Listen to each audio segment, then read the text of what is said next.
Welcome to ChinaPower. I'm Bonnie Lin, your host, and in this podcast, we dissect critical issues underpinning China as a global power.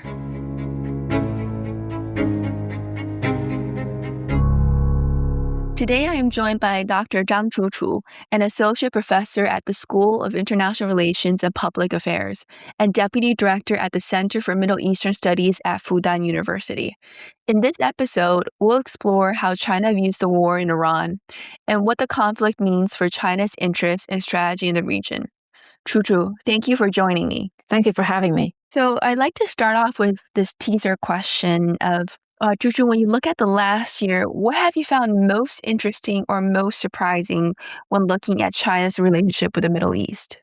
Over the past year, I would say a lot of things have actually happened. And of course, I think the depth of the relations between China and the Middle East have been largely strengthened.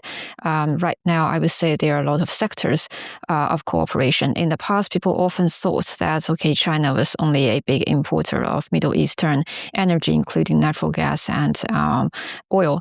But currently, there are obviously a lot of cooperation in different fields, such as digital economy, infrastructure, also renewable energies. And at the same time, China is not only an importer of oil from the region, but also China is a big investor.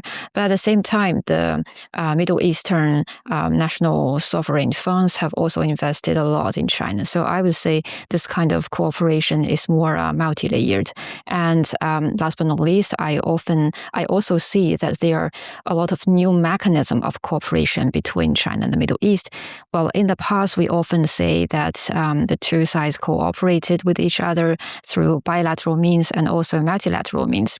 But at the same time, today, for instance, last year, there was the summit of ASEAN, Gulf, and China. So it means that China and the Middle Eastern region are involving with each other in different ways. So would you say from your perspective, you've been surprised at how deep China's relationship is with the Middle East and how much it has expanded in the last year? Mm-hmm. Indeed, that is what I think. Great, thank you. And I think that's a good segue to focus on the topic that we want to discuss, which is China's view of the war in Iran. Maybe let's start off just at the larger picture. From your perspective, how is China viewing the war overall? Are there any main trends or themes in terms of how Chinese officials or Chinese scholars are discussing the war and its overall impacts?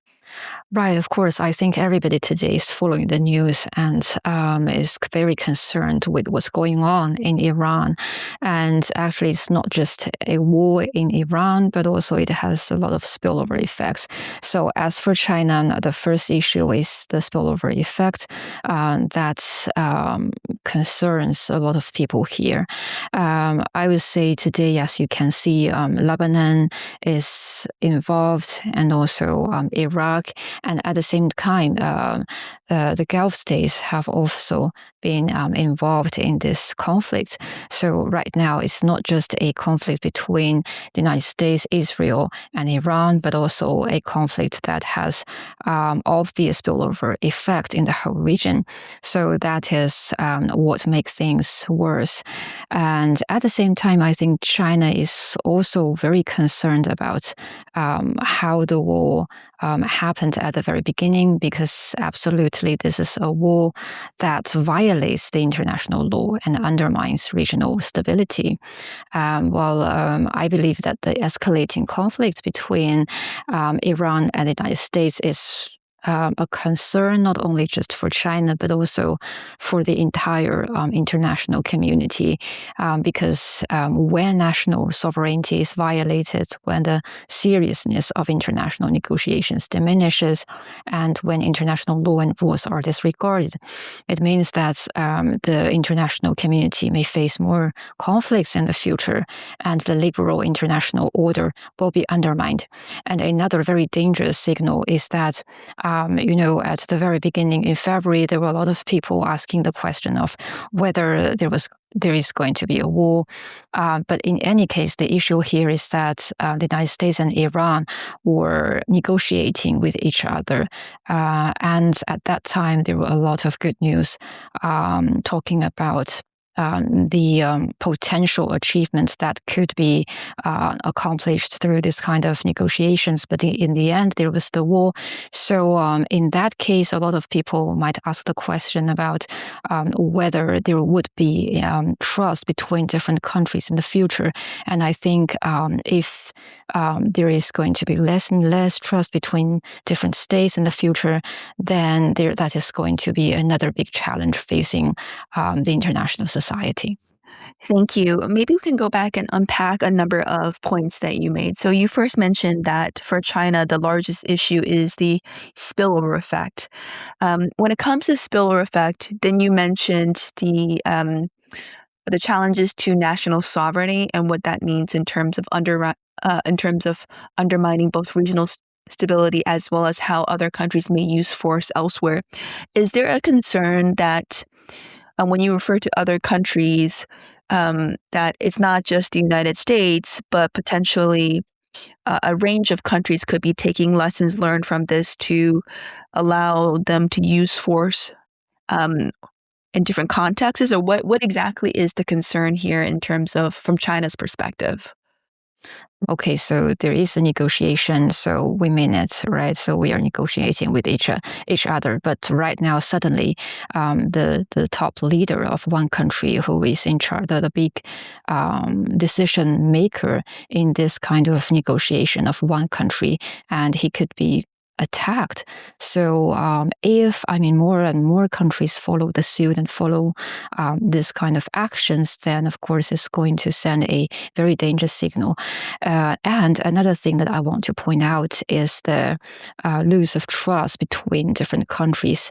As we have just discussed, in the past, why were there different, alliances, international organizations, and also international norms.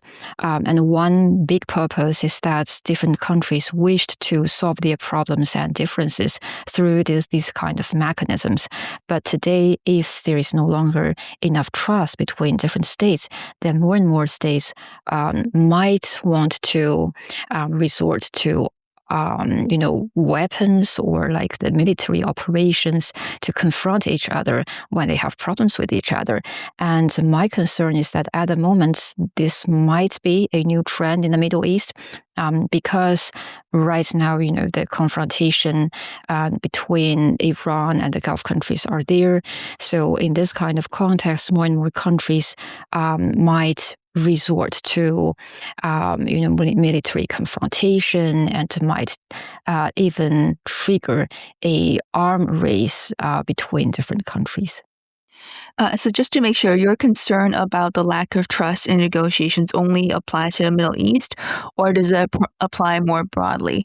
As you know, the United States and China have planned to increase communications with each other this year. Does it also apply from your perspective in terms of U.S.-China relations, as in there are more folks in China wary of what the United States is saying and how much they can trust the United States? Well, right. The first thing is that as for the relations between China and the United States, my perspective is that both states are big powers in the world today. And I think the way how they interact with each other depends on the bilateral relations, but not what's going on in the other parts of the world. So I don't think their relations are going to be changed much due to this war. Right. But as you have mentioned, if this is a trend of the trust, the loss of trust between different states, so right now it's occurring in the Middle East, but at the same time, it might have a spillover effect that might affect the mindset of the other countries as well. What, from your perspective, are some of the economic spillover effects, if any? Oh, right. Of course, there are many actually, and that is a big concern for China and as well as a lot of other countries. And for example, there is the problem of the disruption of the international oil supply at the moment. And for China, for instance, China is a big importer of oil, and also today, China is developing its industry, and also China is a leading buyer of oil from the region. While the Belt and Road Initiative investments, including energy infrastructure, ports, railways, and connectivity corridors in major countries in the Middle East. So, of course, what's going on in the Middle East has an impact on China's economic cooperation with the region. And on the other hand, the rising oil price is another big concern. China is a major oil and also LNG importer from the region. As you can see right now, China cannot get enough LNG from Qatar, for instance. And also China's energy security would be severely impacted if it could not secure a stable oil supply. And furthermore, a fluctuation in international oil prices could also seriously affect China's price levels and economic development. So, of course, this kind of spillover effect has a big impact on China. As you look at the overall impacts, geopolitical and economic, from China's perspective, are we witnessing a turning point now in the international order? In changing international dynamics, I think, well, there are some changes, but before that, what I want to add is that for China itself, I think the spillover effect is there and it's becoming increasingly apparent. But at the same time, I would say it's not just triggering an impact on China, but also many other countries. For instance, Singapore, South Korea, Japan, and Europe as big and important energy importers. They have also been highly impacted by the energy supply shortage and also by the fluctuation of oil prices. But I would say at the same time, China has demonstrated strong resilience and the ability to withstand risks. Because China holds strategic reserves sufficient to weather multi-month disruptions, and also China always seeks to increase its oil supply channels to ensure its energy security. And also in recent years, China has been promoting energy transition.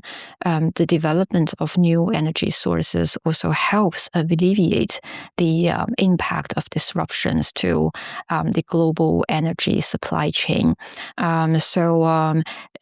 Just now we have discussed like what could be the impact of this war on the global or international order. I would say so far we have not yet seen how the war is going to end itself, so it's very hard to say. But so far what we have seen is that first of all, it has a great impact on the Middle Eastern order, because as I have just mentioned, it seems that more and more countries are becoming unstable.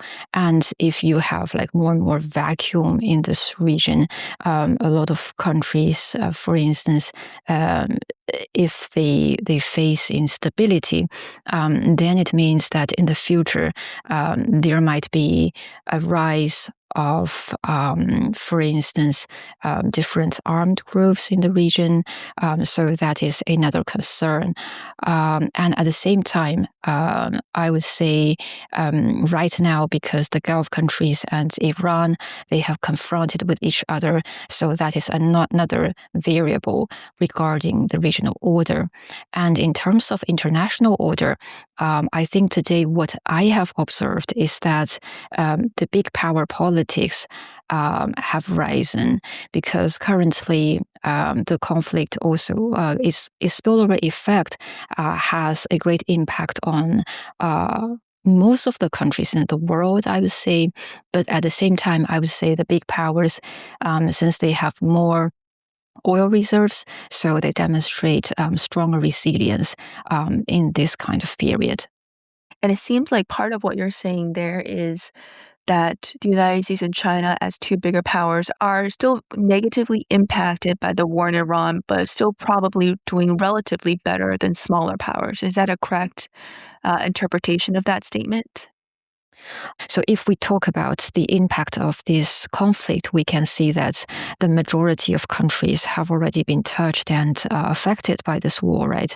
Especially when it comes to the fluctuation of oil price and also the the disruption of the energy supply. I think for smaller countries, there are two very big challenges. The first one is instability, because as you can see, for instance, in the Middle East, a lot of countries have already been dragged or involved into this war, and the attractiveness as important investment destinations have gradually losing the attractiveness. So, of course, that is a great impact. And as for a lot of big powers, then since there is stability, so that is a difference.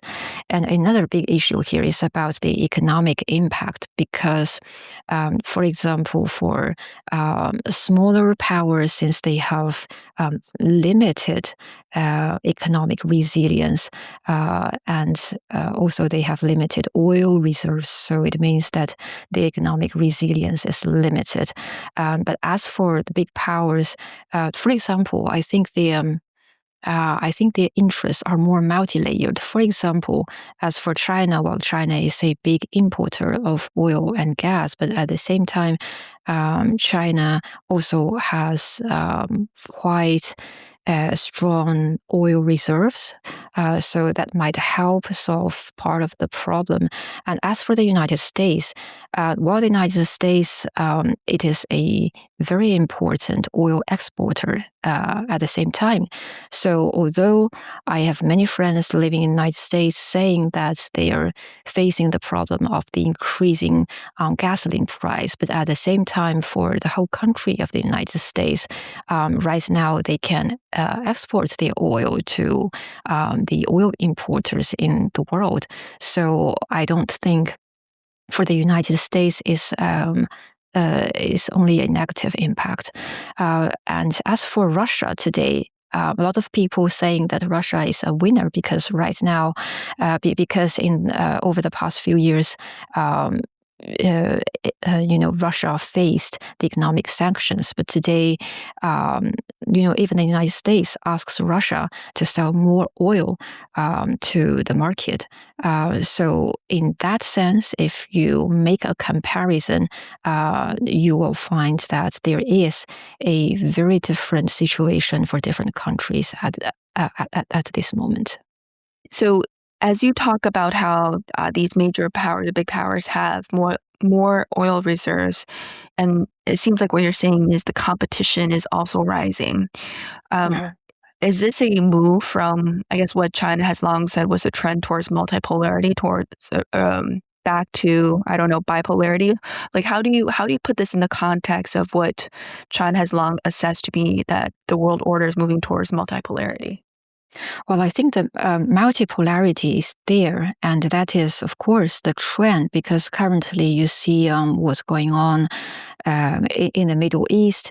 After this conflict erupted, a lot of countries, they have expressed their ideas, and I think it's not just this war, but actually ever since the Gaza war erupted, a lot of countries in the global south, they have tried to make their voice heard instead of just passively accept what's going on. Right, so I think right, there is the trend of multipolarity, of course, and at the same time, during this war, we can also see that different countries, they are also trying to express their different voices, and even regarding the position, for instance, there is a big difference between the United States position and the European positions.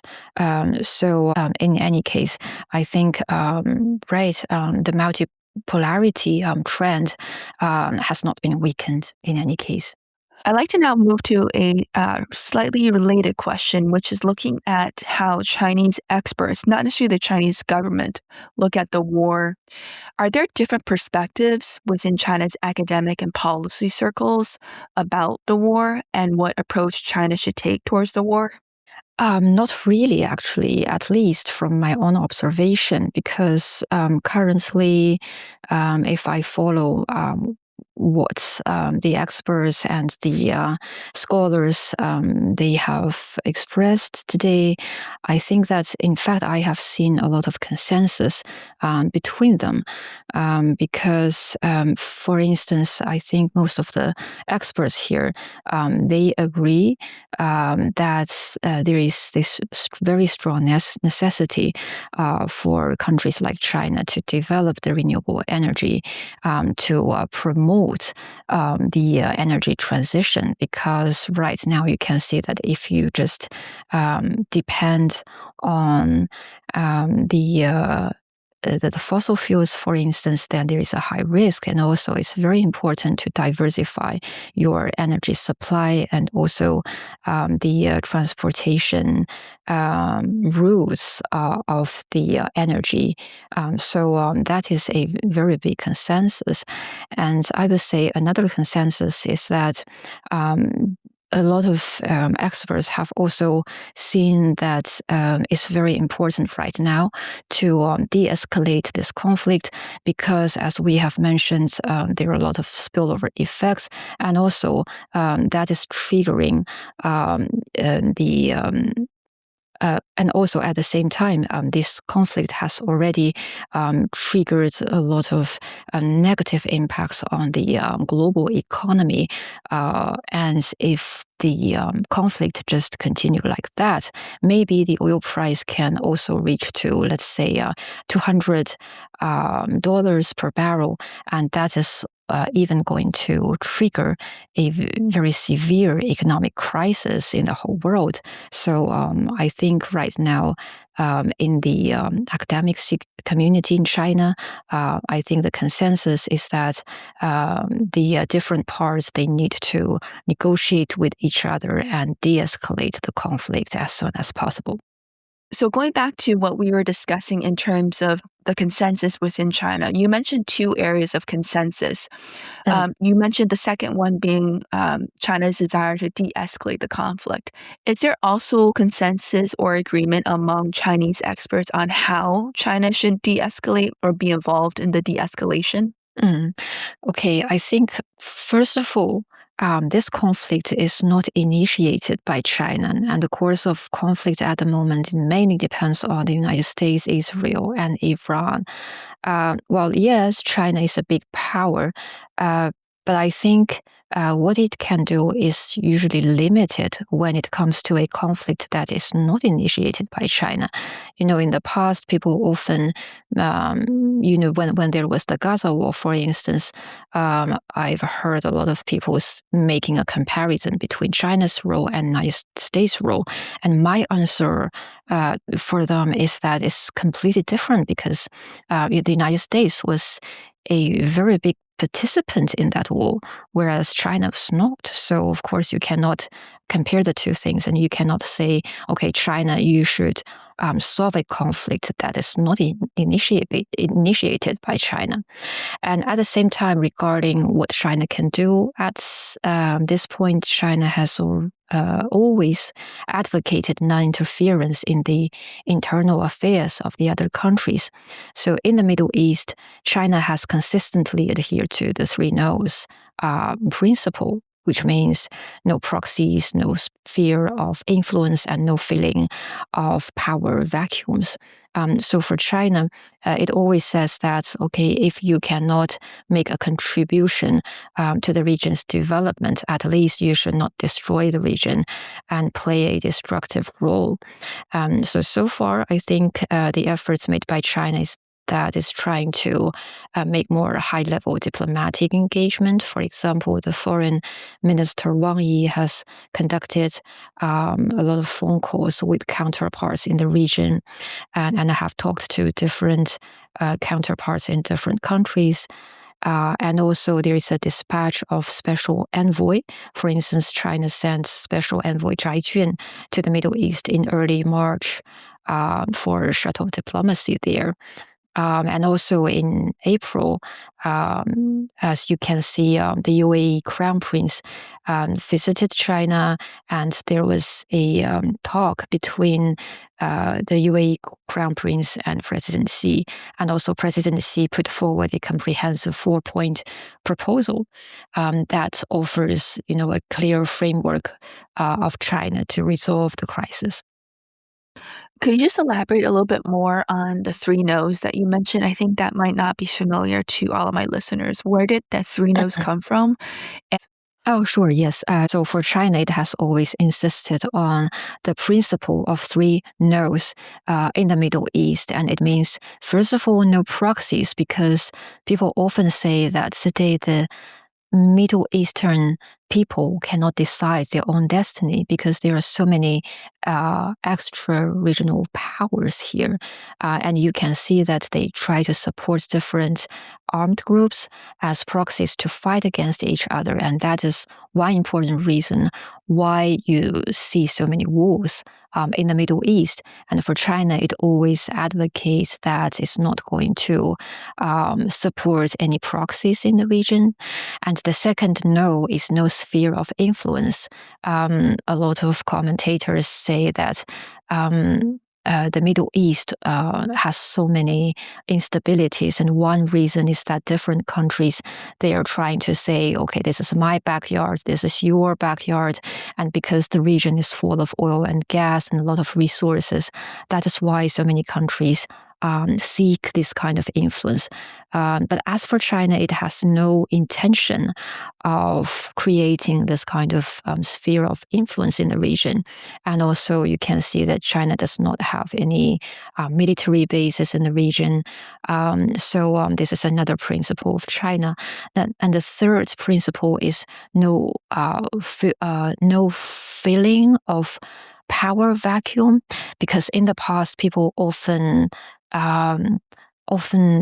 perceived the region of the Middle East as through the lens of big power politics, and people often said that, okay, there was a competition between China and the United States in the region, and there was even a saying that the United States wished to decrease its investment and the energy it put in the region of the Middle East. And that is how China could come and maybe become a new hegemony or something. But actually, China has made it very clear that it doesn't have this kind of intention, and it has no intention to fill the so-called power vacuum. So you mentioned the 3 no's principles that China has for the Middle East, which I understand to be what Xi Jinping laid out in 2016. And you also mentioned Xi Jinping's recent 4-point proposal, as well as a number of perspectives from the Chinese side on why China should de-escalate. But one thing that we've also seen reported in the Western media and based on U.S. intelligence sources is that there was a debate, or at least consideration on China's end, to provide air defense weapons to Iran.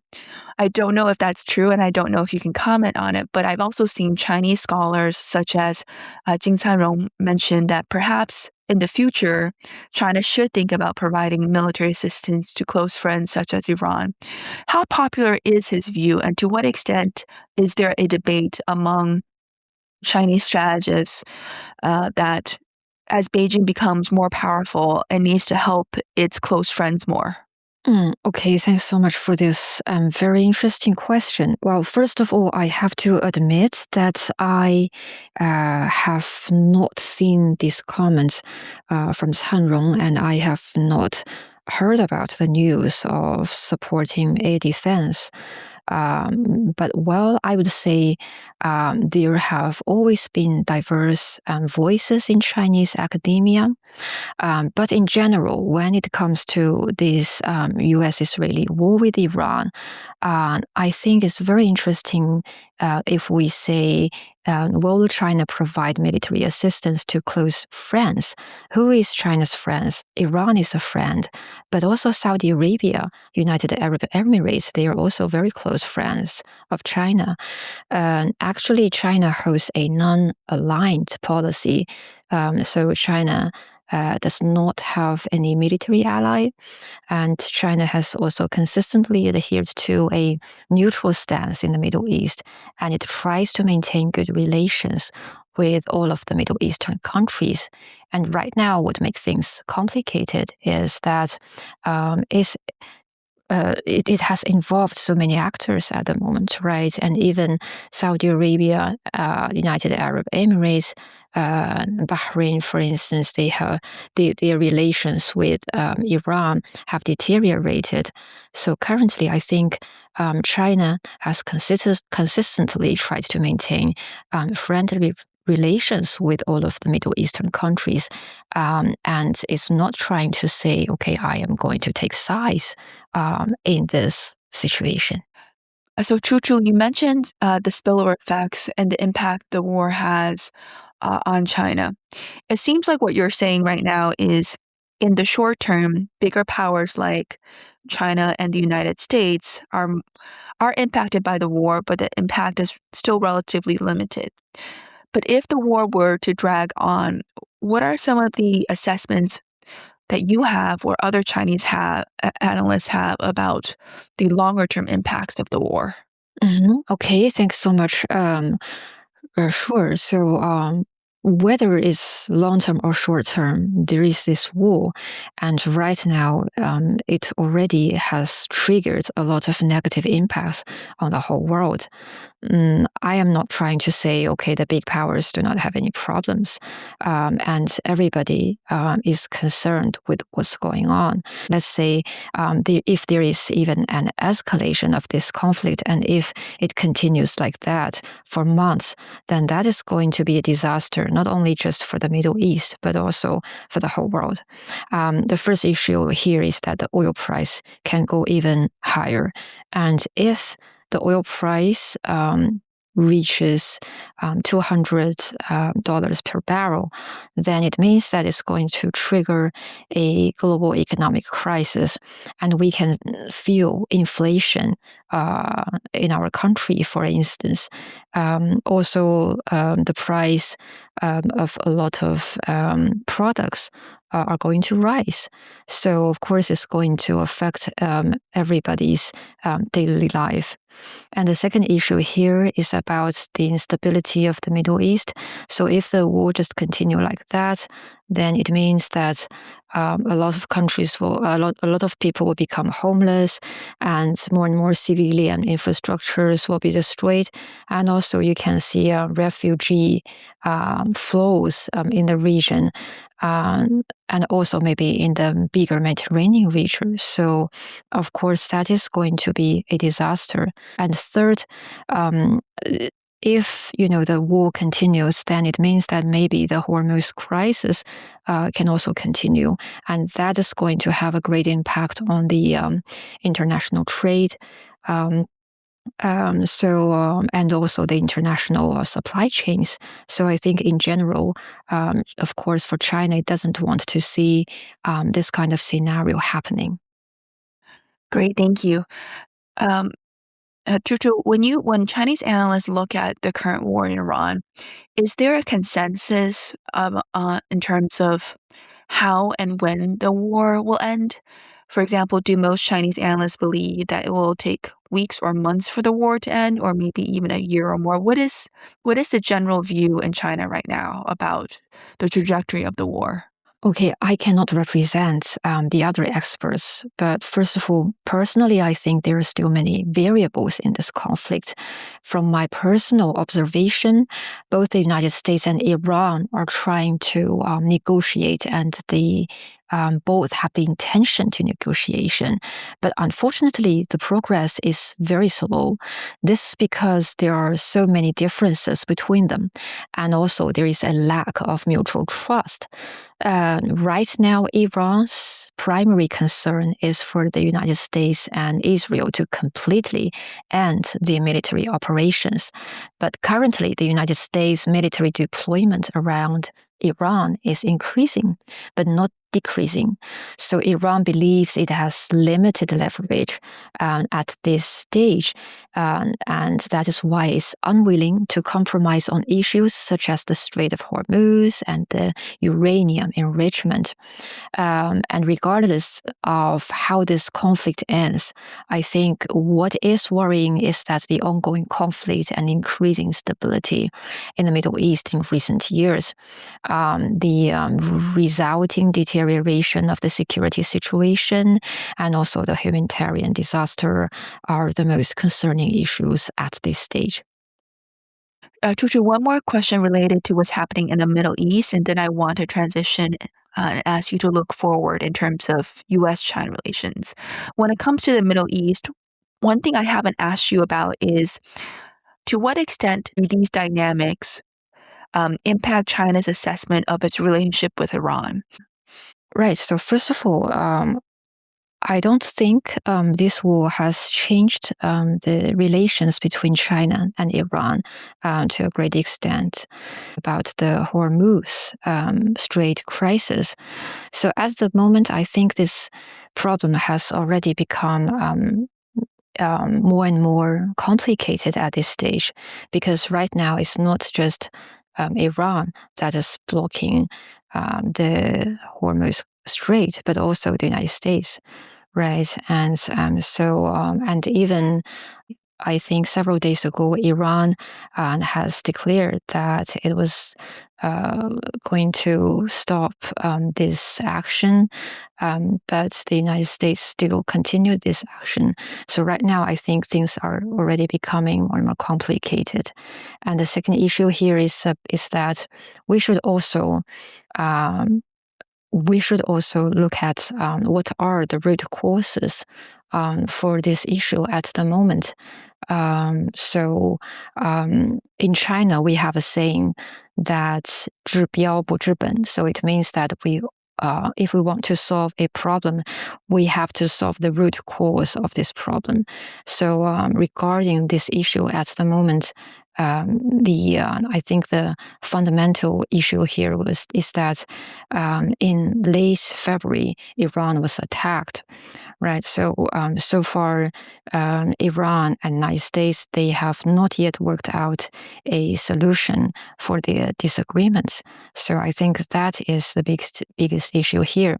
But of course, for China, since China itself has also felt the negative impact of the fluctuation of the oil prices, and also the disruption of the oil supply in the world.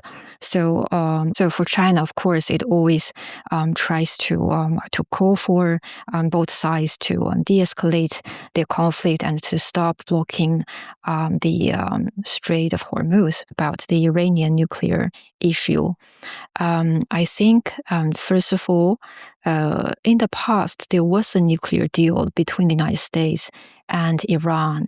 So at this stage, Iran is not willing to just give up its cars, such as the Hormuz Strait, and also its uranium rights. So that is why right now I think there are still a lot of disagreements between the United States and Iran, which are still very hard to be mitigated. Great. Thank you, Chuchu, for really diving into your assessment of what's happening in the Middle East and in the Iran war. I want to close by asking you to now bring this conversation back to U.S.-China relations. As you know, I think there's a lot of attention in both of our countries on the upcoming meeting between President Trump and Xi Jinping. To what extent do you think this war is shaping Beijing's thinking going into that really important leadership meeting? the United States is pressuring China to do more on Iran. However, I think it's very important to clarify that this conflict was initiated by the United States, but not the other countries. Therefore, whether the conflict will end actually depends primarily on the United States and Iran, but not the other states. And also, currently, the United States is not only just pressuring China, but also its allies, including major European powers, Japan, and South Korea. And a key reason for this is the continued tension in United States and Iran relations, which requires significant United States investment, thus seeking support from allies and other countries. However, many major European powers hold positions very different from the United States and are unwilling to share the costs of the conflict. Currently, I think both China and the United States are global powers and also permanent members of the United Nations Security Council. So the ongoing tension will have a significant economic impact globally.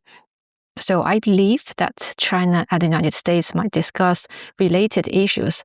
Currently, China advocates resolving international conflicts through diplomatic means and attempts to encourage peace talks among all parties. So China does not advocate using military means, believing that military measures can only exacerbate conflicts and cannot resolve the crisis. Overall, so far, I think the war with Iran will be an important issue of concern for both China and the United States. However, this war will not significantly alter the bilateral relationship between these two countries. And this is because China and the United States are major world powers, and their relationship depends on bilateral interactions, but not the other issues. And at the same time, there are also a lot of issues involving the core interests of both countries. So Middle Eastern affairs are important, but in general, they will not be the primary factor affecting the relationship between China and the United States. Great. Well, thank you very much, Chuchu, for taking time to share your assessments of what's happening in the Middle East and the Iran war, and also then circling back to discuss the impact of the war on the upcoming Trump-Xi meeting as well as U.S.-China relations. Really appreciate you joining me today. Thank you.